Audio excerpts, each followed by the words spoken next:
الحمد للہ رب العالمین والصلاة والسلام علی سید المرسلین اما بعد فاعوذ باللہ من الشیطان الرجیم بسم اللہ الرحمن الرحیم۔ درود پاک کی فضیلت۔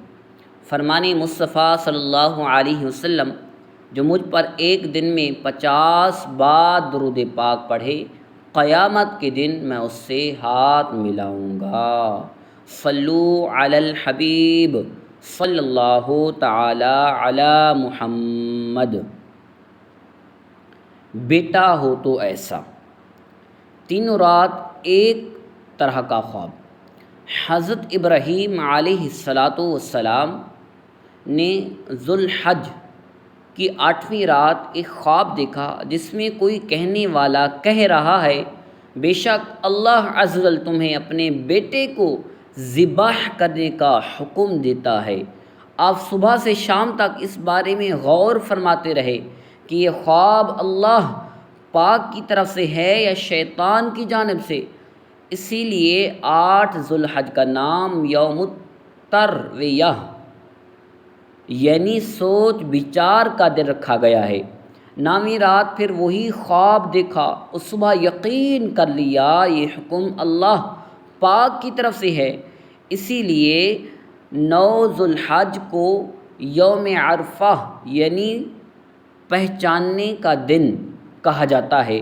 10ویں رات پھر وہی خواب دیکھنے کے بعد آپ علیہ السلام نے صبح اس خواب پر عمل کرنے یعنی بیٹے کی قربانی کا پکا ارادہ فرما لیا، جس کی وجہ سے 10 ذوالحج کو یوم النحر یعنی ذبح کا دن کہا جاتا ہے۔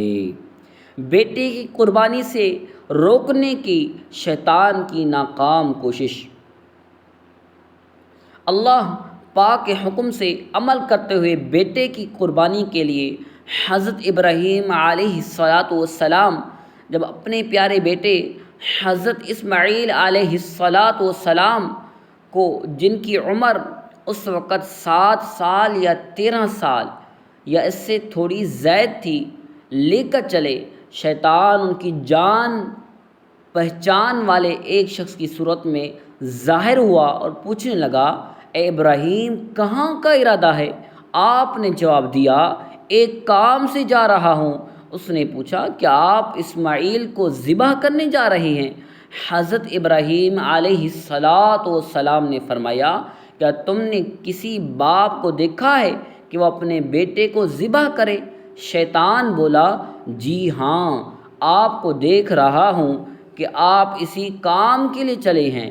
آپ سمجھتے ہیں کہ اللہ پاک نے آپ کو اس بات کا حکم دیا۔ حضرت ابراہیم علیہ السلام نے ارشاد فرمایا کہ اللہ پاک نے مجھے اس بات کا حکم دیا ہے تو پھر میں اس کی فرما برداری کروں گا۔ یہاں سے مایوس ہو کر شیطان حضرت اسماعیل علیہ السلام کی امی جان حضرت حاجرہ رضی اللہ تعالی عنہما کے پاس آیا اور ان سے پوچھا، ابراہیم آپ کے بیٹے کو لے کر کہاں گئے؟ حضرت حاجرہ رضی اللہ تعالی عنہما نے جواب دیا، وہ اپنے ایک کام سے گئے ہیں۔ شیطان نے کہا وہ انہیں ذبح کرنے کے لیے لے گئے ہیں۔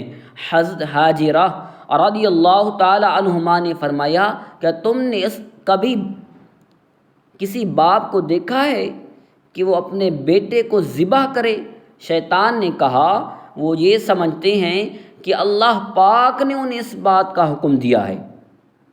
یہ سن کر حضرت حاجرہ رضی اللہ تعالی عنہما نے ارشاد فرمایا، اگر ایسا ہے تو انہوں نے اللہ پاک کی اطاعت یعنی فرما برداری کر کے بہت اچھا کیا۔ اس کے بعد شیطان حضرت اسماعیل علیہ السلام کے پاس آیا اور انہیں بھی اسی طرح بہکانے کی کوشش کی، لیکن انہوں نے بھی یہی جواب دیا کہ اگر میرے ابو جان اللہ پاک کے حکم سے مجھے ذبح کرنے لے جا رہے ہیں تو بہت اچھا کر رہے ہیں۔ صلو علی الحبیب صلی اللہ تعالی علی محمد۔